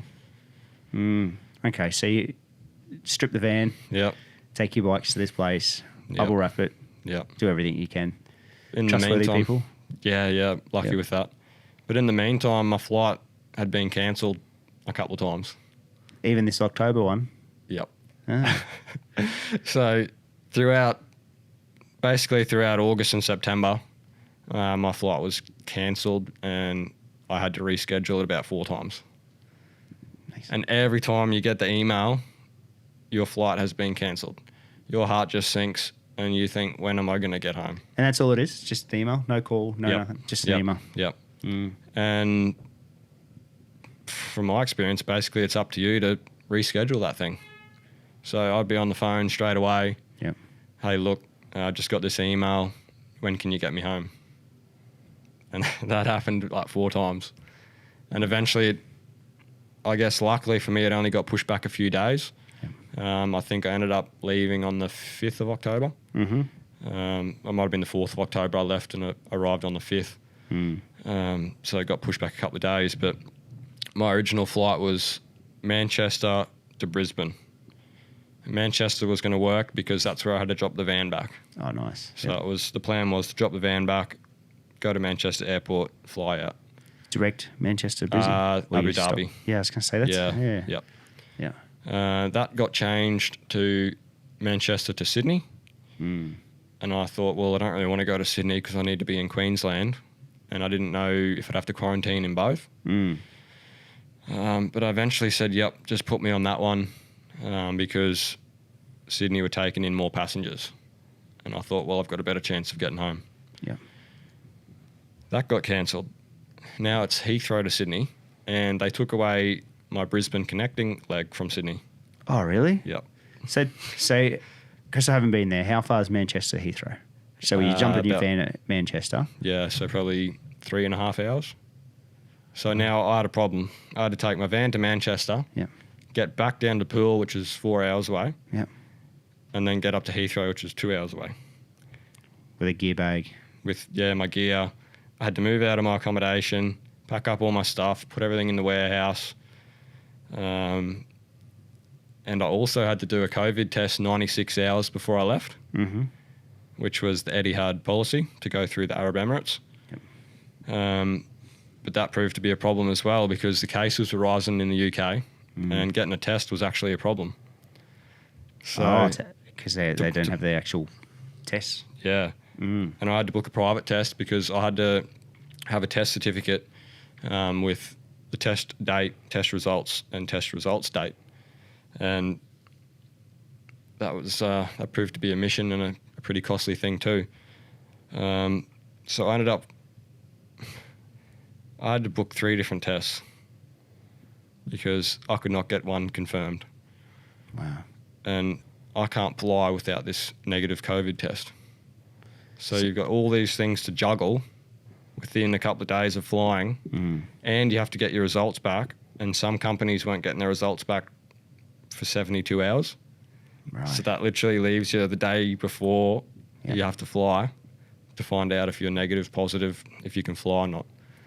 So I'm a bit of a critic on this. What happens if you get it in between that 96 hours though? I don't know, mate. Like it just makes no sense. Yeah, it's crazy. Yeah. Anyway, that's Just that's yeah, it's a rule. madness. Yeah, but yeah, So it was stressful because you don't know. Firstly, you don't know if you're going to get a test. You don't know if you're going to get your results back in time. You've got to juggle all these other things, and you just want to get home. What happens if you fail that test? you'll have to pay your flight too, because that's no longer their fault that you've... Yeah, so all the airlines had a policy where they would... reschedule you? Yeah, so if it was COVID related, they reschedule it. Okay, yep. So that was a bit of peace of mind. But yeah, like those last couple of days leading up to the flight were just stressful, and you're just waiting to get home and wondering what else you got to do to bloody tick all these boxes. Yeah. So you found one? You found a test place? Yeah, so got a test. It cost me an arm and a leg. It was. What's the test cost? So typically they were £150. So like 300 Australian. Ah. But obviously they realised that there's a shortage of these tests. Supply demand. So, yeah. So mine was £225. So Yeah, right. like 450 bucks. Australian. Yeah. For a walk in, walk out, 2-second swab. Yep. See you later. But I can't complain because they had the results in 24 hours. Yep. Had my certificate, and I was on my way. Good service. Yeah. Yep. So I dropped my van back to Manchester, and I had a great friend from Poole that drove all the way to Manchester, followed me up, and drove me back down because I wanted to avoid public transport, so I didn't catch the virus at this point as well. So absolute legend for picking me up and bringing me back down. And then, yeah, it was just those last couple of days, got the test results, good to go, packing your suitcase and just, counting down the hours until you fly out. Wow. It's a long, long process. Yeah. And then you obviously, so van's back, your mates have helped, airport time. What's it like getting into an airport at the moment in the UK? Crazy. Yeah. Quiet, hardly anyone there. And this is Heathrow. Yep. One of the busiest airports. Yeah. Yep. Madness. But obviously the policies are face mask at all times in the airport. So I basically wore my face mask from the moment I got to the airport until I got into the motel in Sydney. So like over 30 hours with the face mask on. Heathrow was quiet.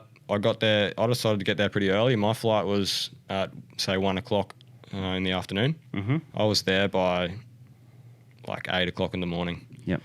I didn't want to mess around and wanted to make sure that I was there and everything was sorted out. Yep.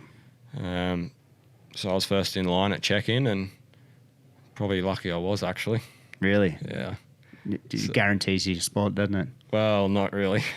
Still. So in the weeks leading up to it, I'd rang Etihad pretty much every week and said, hey, is my flight confirmed? Yep. Because obviously a lot of people had been getting bumped off and things were changing, and I wanted to get home. So, yep, all good. Flight's all sweet. You're on the flight. All good. So I arrive at check-in. First off, I present my boarding pass, my receipt. And they say, oh, sorry, we haven't got a space for you on the flight from Abu Dhabi to Sydney. I was like, what do you mean? Like, I booked this thing 3 months ago. I rang every week. It's booked in. And they said, no, due to the passenger cap in Australia, we can't fit you on. I was like, wow. And then they looked at my COVID certificate, and it only had the results date on it, and they needed the test date as well. So I had two things up against me, and I wasn't going to get on the plane to go home. No. And again, your heart just sinks. You waited 3 months to get home, and you get to the airport, and they tell you that. And yeah, it was a mad panic to try and sort it out. It was a Sunday. So my first priority was get this test sorted out. Yep. The certificate. So I rang the doctor's surgery. No answer. Oh, that's what you want on a Sunday. Yeah. And I thought, I'm going to send him an email just in case. Sent him an email. I said, look, this certificate doesn't have the other date on it. Can you please update it and send me it? Straight away, my phone rings. No caller ID. It's the doctor. Oh, wow. Oh, thank you. Explained the situation to him, and he said, yep, no worries. Another certificate coming through now. So I had that, went back up to check-in. Tick. Yeah, got that box ticked, went back up to check-in. And I said, I've got this updated certificate now. Have you got a seat for me? Oh, no, sorry, you're just going to have to wait here and see if anyone doesn't show up or if anyone doesn't have a certificate. So I was put to the side. So is your stuff checked in? No. You just got to sit there and wait? Yep. with all your luggage. Okay, yeah. Yeah. And then another girl ends up standing behind me, and I figure out that she's in the exact same situation. And then there's another family of 4. And then there's another couple. And all these people are basically Australians trying to get home that have turned up, and they said, sorry, we don't have a spot for you. And they've all paid the same ticket. They've got a receipt. It's all good. But obviously the airlines have oversold or bumping people off.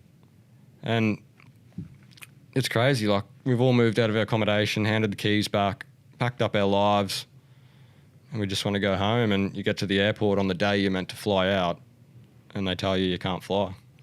So what do you think's happening? You think that the airline knows that there's a cap? This is what I think. The airline knows that there's a cap of people coming into Australia. So does the airline sell more tickets just to guarantee that they're going to have that amount of people? Is that what you think? I think it has to be that. And on the odd chance that someone doesn't have a certificate or goes positive. Yep. That's all I can put it down to. Because and we'll get to when you're on the plane, but they're running such minimal people on the plane, they need to guarantee, they'll oversell to guarantee that they're going to have a certain number on just to be able to make any money on the flight. Yeah. I'm guessing that's got to do with it too. I guess that's got to be it, because there was more and more people getting lined up behind us, in tears, basically. So you see families having this at the airport, and then it's you. What goes on? Yeah, so I'm feeling pretty bad, and obviously anxious, just waiting. It's only like a couple of hours till our flight leaves, and I don't know if I'm going. So you're still sitting there with your luggage at this point? Yep. So we're standing in a group to the side of check-in with all our luggage, and we're all feeling the same thing, obviously. So why are some people checking in and why are some out? Is there any reason? That's a good question, mate. No idea. Yep. Okay. And we all have Australian passports. Yep. Who knows? Yeah, okay. Who knows? I think potentially the first flight was Heathrow to Abu Dhabi, so there was people that weren't going all the way through to Australia. Okay, yep. I think it was mainly the second flight in question, whether they had enough space for us on there. But yeah, anxious and a pretty crazy time to be standing there waiting, not knowing. Yep. So how long before the flight do you find out? It was we were standing there for about an hour and a half. So this is families, you, everything? Yep. Yep. And we sort of figured it out because they'd turned a few more people away. Yep. And me and this other girl behind me were the first 2. And we heard them say 2. And we thought, 2, that might be us. And they eventually come over to us and said, yep, we've got 2 seats for you and this girl. Wow.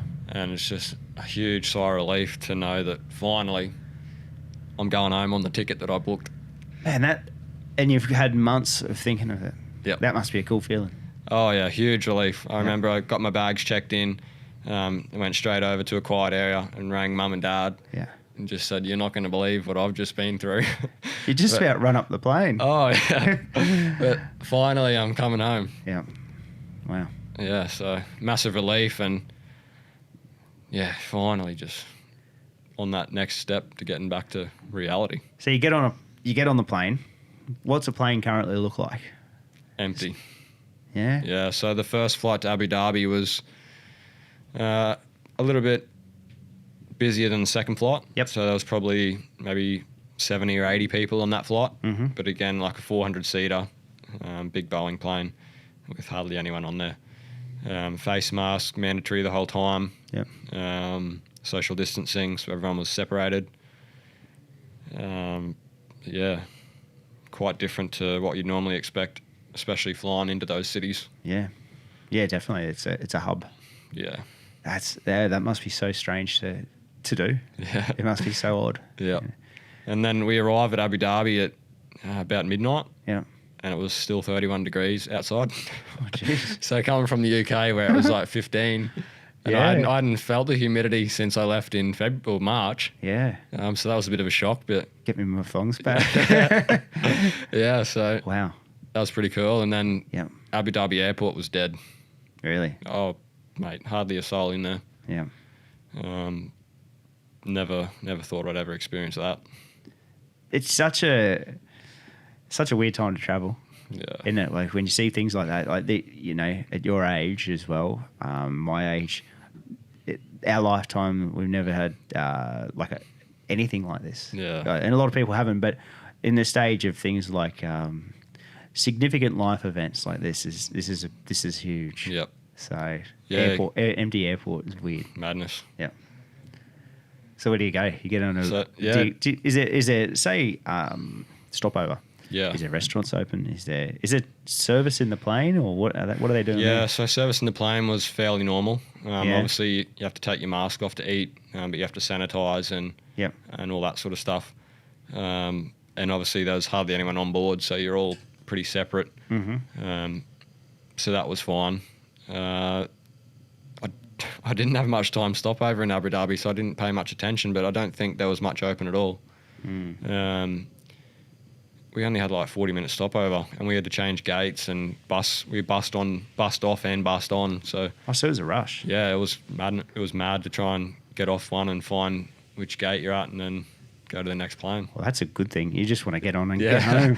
I don't know if it is though, because your first flight's like the 8 hours, Yeah. and your second one's 14. So So you it's want a bit normally more all right. stretch time. Yeah, it's normally all right to have an hour and a half, 2 hour stopover to relax and have something to eat. But yeah, like you said, I just wanted to get home, so get me on that plane and let's get out of there. Yep. So and that 14 and 8, that's just the start of your 14 days about to go. Yeah, that's the easy bit. Yeah. Okay, so you get into Oz Yep. So there was only 35 people on that flight. from Abu Dhabi to Sydney. Yep. That's it. 35 people on a 400-seat plane. Oh man. Crazy, Yeah, isn't it's it? nuts. Yeah. Yeah. Who's paying for this? Like that's the crazy. You couldn't run that plane on 35. And I don't understand, because there wasn't really anyone in business or first class. We were pretty much all in economy. Yeah. Whether or not other people paid more than what I did, I'm not sure, but and potentially they're taking a lot more freight than they normally would as well. Yeah, true. Because there's not as many planes flying. Because if you look at it, if you just round it back to $1,000, use was 1,200, it's 35 grand. Like Probably that wouldn't plane's cover going to the go. diesel. Yeah, the fuel in a fuel. couple of hours of it, Yeah. it's going to go pretty quickly. So yeah, cargo is obviously going to have to make it up, because 400 seats, they'd be just making profit then. Yeah, that's right. Things are so tight. Yeah. Okay, so 35 people. Geez, you can lay down. Yeah, well, I could on the first flight. I had 3 seats to myself, but on the second one, I was in the very back row, so I only had 2 seats to myself. Oh, really? And I'm 180 centimetres, so I couldn't lay down. Oh no, you've got a traveller's dream of an empty plane, and you're just stuck there. Yeah, and they wouldn't let us move either, obviously because of the COVID stuff. And You were there. they had all the other seats. They had their tray tables down, so you couldn't move. Yeah. So yeah, I didn't sleep much, but I knew I had plenty of time to do that later on. Yeah, that's right. When you get into Sydney, Yep. So is it Defence Force? Or is it police? So first of all, it's like sort of as per normal Is that? until you get out of the airport. So it was through all the health screening with the nurses and stuff first. Yep. They check your temperature, ask if you've got any symptoms, how you're feeling, where you've come from, all that sort of stuff. Once you're assessed and go through there, then it's customs, sort of as per normal. You collect your baggage, and then it's out through the special exit, and the Federal Police and the Australian Defence Force are there to round you up and put you on a bus and Back to take jail. you to your destiny. Yeah, so that was crazy. Like going from the UK, where life was pretty much normal, to coming back to Australia under like Federal Police control and the army. Like it was pretty crazy. Very un-Australian. Like we're a very free country. Like we're an incredible place. Yeah. Wouldn't it feel like coming home? Like you're from Rockhampton. Yeah. You know, like this wouldn't feel like coming back to Australia. Yeah, it was definitely At a bit that of a point. shock. Yeah. So they take you to the hotel. Are you socially distanced on a bus, or Yes. it's all pretty So it's basically regulated? one person per row on the bus. So there's only like 20 people on the whole bus. check-in? Is it normal check-in, or are you just ushered to a room? Yeah, so it was not really normal check-in. They had special desks with special staff, Yep. taking all your details, like where you've been and who you are, where you live, what your plans are when you get out, all that sort of stuff. So when do you have a COVID test? Do you have one at this point? No, so a little bit later on Okay. day 2. Day 2, yeah. Then once check-in's done, then the army escort you up to your room and shut the door behind you, and that's it. Wow. Stuck in there for 14 days all by yourself. Can you hear anything in the hotel? Or was it No. just dead silent? Nah, there was a couple of nights where I heard some motorbikes and stuff outside, and I was like, oh, I want to get out. But but I think it's luck of the draw which hotel you end up at. Mine was in central Sydney. I had a view, solid glass window, no balcony. Yep. The view was okay. Yeah. I would have loved to have a balcony and get some fresh air. I think Sydney's under a bit more scrutiny than elsewhere, because I've had some friends come back into Brisbane and they've got balconies. They can get fresh air. They can go out for exercise like once a day. I had none of that. Yeah. I had a solid glass window. I think reception got sick of me asking if I can go for exercise. Yeah. It was a no to everything. I was stuck in that room 14 days by myself, just trying to get through it the best I can. Man, that's nuts. What did you do? You Well, did some fit. Yeah. So I kept pretty busy. Yeah. Before I left the UK, I made a list of everything I wanted to get done. You're very structured, aren't you? Yeah, so I wanted to be productive. Good. I didn't want to waste my 2 weeks. Yep. And I know I've got plenty of things to do and organise for here in Australia and as well as next year. So, yeah, I had a pretty big to-do list with things like new sponsorship proposals, talking to sponsors, organising things for next year, as well as catching up on my own paperwork with my own personal stuff. Also made a few vlogs inside the room. Good job too. Yeah, so that kept me busy, and there's some cool videos on YouTube of what I got up to in that motel room. And then done like some physical challenges with my training as well. Yep. And they were little things like I did handstand push-ups, different cardio workouts, interval training. One day I burnt 1,000 calories, did 500 reps in an hour and a half. Yep. So that was just something I wanted to tick off, see if I can burn 1,000 calories in a room. Yep. So I got that one done, and just little things like that just to keep your mind busy and help pass the time, and also maintain your fitness while you're in there because you don't have a choice. No, you're stuck there. Yeah. Who are the people that helped you out in there? Because you got some deliveries. Yeah. So Who are those people? Yep. So Bob is a friend from Sydney, massive Poole Pirates fan. Actually, really? From Poole, yep. Yep. And his brother Dave was the guy that picked me up from Manchester to bring me back after I dropped the van off. Oh, was it? Yep. Yeah, right. And their father, Brian, he actually picked me up from where I was living and took me to the train station. Yep. Before I got my car. So great family, great Poole family. Yep. And yeah, thankful for their help. So Bob got me some organic fruit. Yep. He sent that in because the food was a bit hit and miss in the hotel. And another chap, also a Poole Pirates fan, Don, he offered to get me some groceries. So we got a few staple foods in there, a few things that I'd missed like strawberries, and he got me a 6-pack of beer. Yeah, I can't believe it. I seen your bag. I'm like, that's pretty damn cool. And I didn't ask for that. Yep. I just had a basic list of what I wanted. Yep. And yeah, you got a few extra things, which was awesome. Good to have that. Oh, I mate, think that yeah. probably helps you mentally too. Yeah. It's like a bonus. Just those little things that you don't expect, and Yep. little treat to have. So how does that come into the army knock on your door or something? Or? So it goes to, they have to drop it at reception. Yep. And then they check it, and there's actually a limit on how much alcohol you can bring in. Yeah, okay. So the army check it, and then they bring it up and knock on your door, and it's waiting outside. Man, this is so weird. It's an interesting experience. Probably one I would prefer not to do again if I could avoid it. Of course, yep. Yeah. What day did you get your shopping? It was pretty early on, so I think it was the second and third days. Yeah. Yeah. And that was enough in that sort of to lead me through in between the other meals. So it $3,000 Is that right for a comp? Yeah, $3,000 for Do you pay quarantine. that the day you get there? No, so you get issued an invoice when you leave. Yeah. Yeah. And then I think you've got 30 days to pay it. And is there meals like?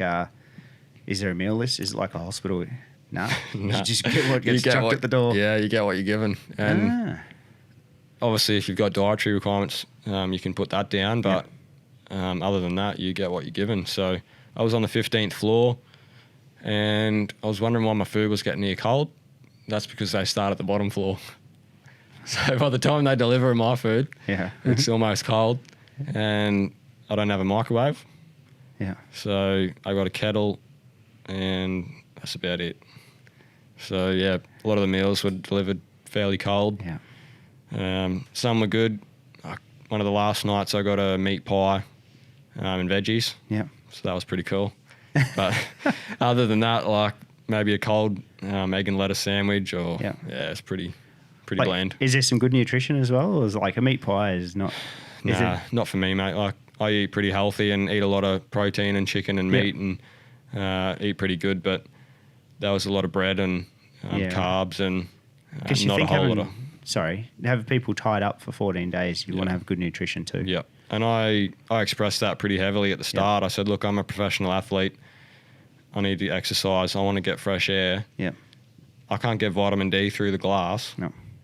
Like, how are you going to help me? Yeah. Not interested in that. So, yeah, that's why I just had to manage it the best I could. It's quite funny, though, because the nurses, there's full-time staff at that hotel, like nurses, police, and the army. And those nurses would check on you every day. On day 2, you have a COVID test, and on day 10, you have your last COVID test. And if you're negative on that day 10 one, then you can leave on the 14th day. But the nurses would ring you every day and check on you, ask you all the standard questions. Have you got any symptoms? How are you feeling? But there doesn't seem to be any concern for the other part of your health, like your mental well-being, your physical health, getting exposed to fresh air and vitamin D and all the general things that you think is like, general human freedom. Yeah.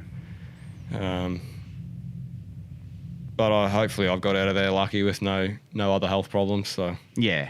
but I would feel for other people that maybe aren't as positive or whatever as myself and probably would struggle in that situation. You imagine, it would be. You imagine somebody that, as an athlete, you got a good focus, obviously. Imagine if you didn't and you couldn't, it'd be very difficult. Yeah, it'd be hell. Yeah. I thought whether it's worse or better than going to jail. I think it's worse. Although it's only for the 2 weeks. You're alone. You're by yourself. Yeah. You can't get fresh air. You can't go outside, which you can in jail. Solitary confinement. Yep, pretty much. Except you've got a TV. But yeah, it's tough. So what have you watched? Have you watched anything? Mate, I'm not Are you a TV watcher? Nah. Apart from Speedway. So if it's got, like I said, if it's got 2 wheels and handlebars, I'll watch it. Yeah. But I honestly can't really get into movies and that sort of stuff. Obviously, I've got favourite movies, but they're sort of quite specific in what I like. So you should be able to tell me everything about the MotoGP on the weekend. Yeah. Formula One. Yeah, so stuff like that. Pretty much, yeah. Yep. I watch them live and then watch the replays. So. Oh, wow. Yeah, but kept busy with all my own personal stuff that I had to do on my laptop, doing my vlogs, doing my training, and then watching the sport, obviously. Yep. So day 10 is the test? Yeah, second test. And so day 10, that's your last test. Yeah. You get your results back probably 2 days. It's the... Day 12, some.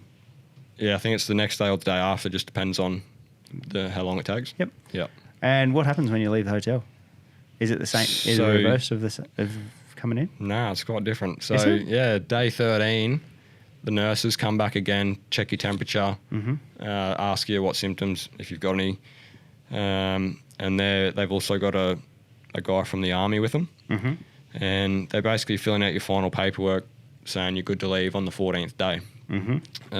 They put a wristband on with your time that you're allowed to leave, and the army representative asks you how you're getting back home, what flight you're on, what your plans are, and he gives you the information on what you need to do to get out of here.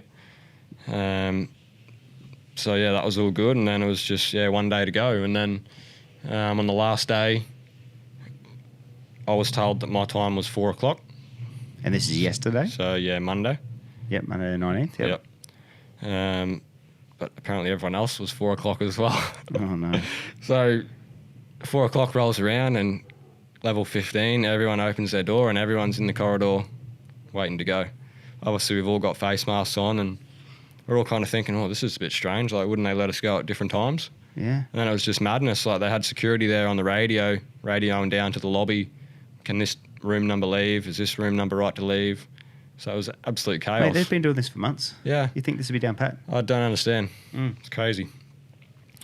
So then it was, mad rush to get downstairs and get checked out, get our final paperwork down in the lobby.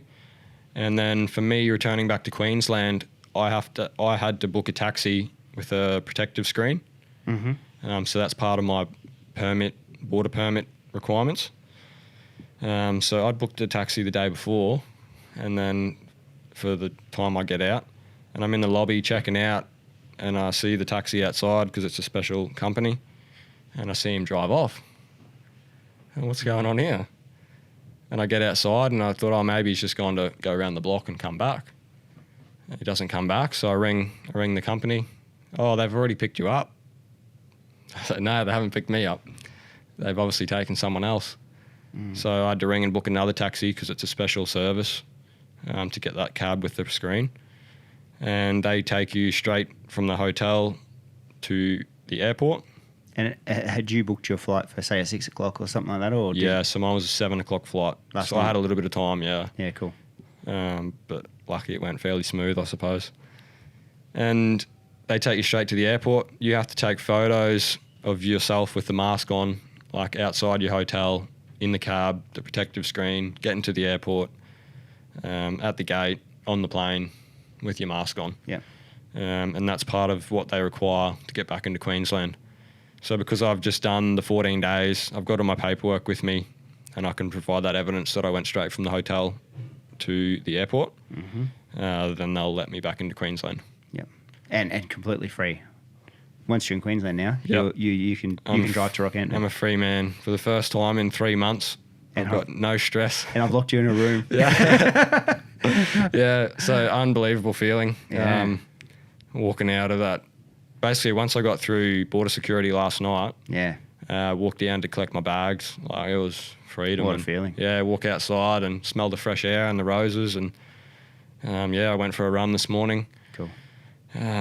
It's just great to be back out and soaking it up. What was Sydney Airport like last night when you got there? Dead.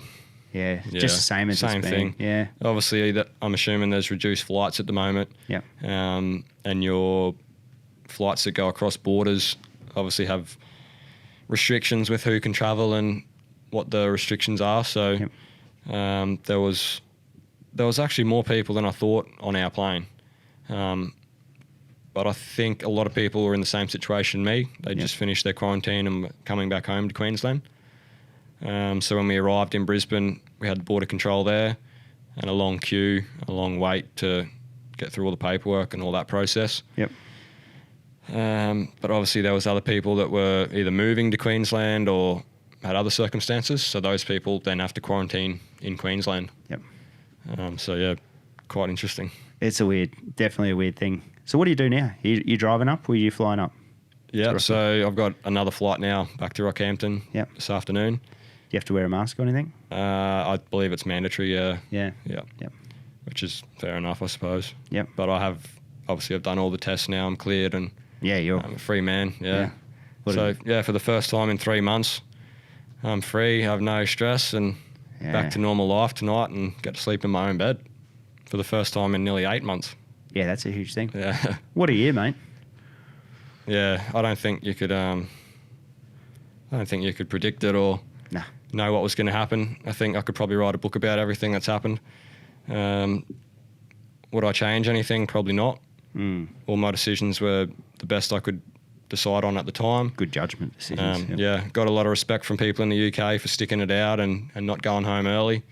met a lot of great friends, and have some great sponsors on board. So yeah, it's been an interesting experience. I've learned a lot about myself and have a lot bigger appreciation for Australia and everything we take for granted here. What you've probably got out of it is the relationships that you've built through that adversity, through the tough times there. You've probably built better friendships than you would have just going there to race.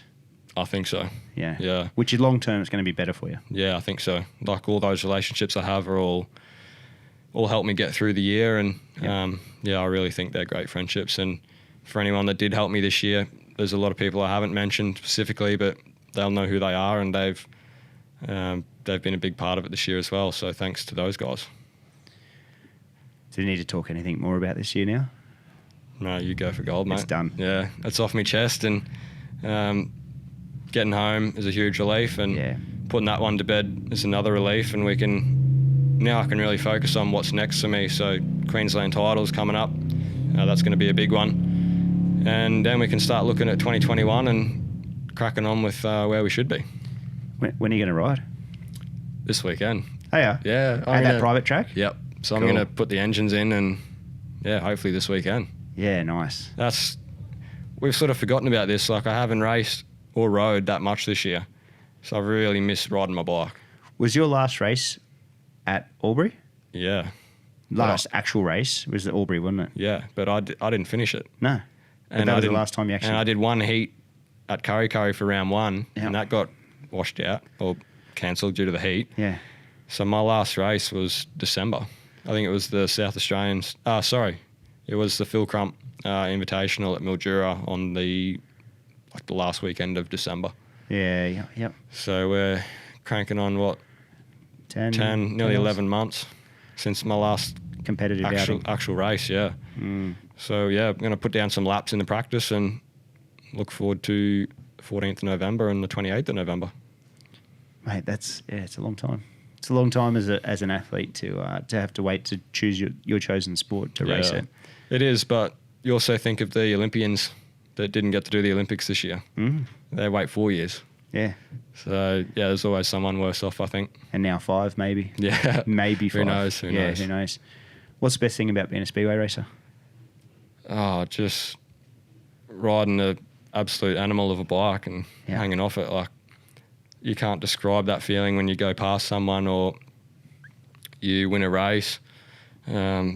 It's just such a buzz, like hanging off the side of this bike, no brakes, 70 horsepower, fueled by methanol. Like, it's just a buzz, and that's one that I've not got from any other type of motorbike.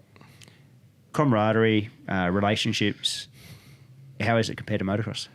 Mate, it's chalk and cheese. Really? Yeah, Speedway's such a supportive family. Yeah. Motocross, sort of everyone sticks to themselves and, don't talk to them, they're on the other team. Or why is that, you reckon? Is it don't because know. there's more, more chance of, I don't know. What is it? I don't know. I'm not sure, to be honest. But it's the biggest thing I noticed when I switched. Yeah, right. Is, everyone's a lot more supportive in Speedway. So you switched at 22. Yep. So you're at a time where you sort of can really proceed in a path of motocross, and then, Speedway, you're really you're a bit of older starter. Yeah, definitely. And it was a big risk switching to Speedway because I had a great group of sponsors from motocross. Yep. And they've been with me for a long time, had a lot of good industry sponsors. Yep. And yeah, when I decided to switch, it was like, oh, are you sure you want to do this? Like, that's a big gamble. Who have been some of your long-term ones? Mainly local sponsors from Rocky Rockhampton. people? Yeah, so local businesses, all motorsport sort of families. Yeah, cool. So Rocky Industrial Controls, Pentium Engineering, Piranha Insurance, Shanahan Swaffield Partners. They're my 4 main long-term ones. Some of them have ticked over 10 years.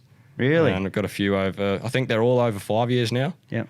And some are like 7 or 8 years. So really proud to have them on board for so long. And they really back me and get what I'm about. And it's really great to have their support both in Rockhampton and in the UK. Yeah, it's a huge thing. Huge for them too.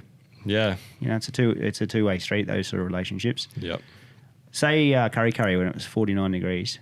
How do you reset the week after? How do you look at it mentally and go, You're going to be a lot tougher next year after what you've just gone through. But how do you go back into that and go, geez, I had a good chance there. There's a lot on the table. Then you go to Albury and you get knocked out. Yeah. How does a rider go through that? Well, physically it was tough because it was so hot. Like we were all walking around with our boots off, wet towels all over us, trying to stay cool. But I don't know. I think one of the most important things of Speedway is you've got to move on quick because you might race 6 nights a week. Yep. If you have a bad night Monday night, you can't carry that into Tuesday. So you've just got to accept it, learn from it, take the positives, and the next day is a new chance to go again. Makes sense.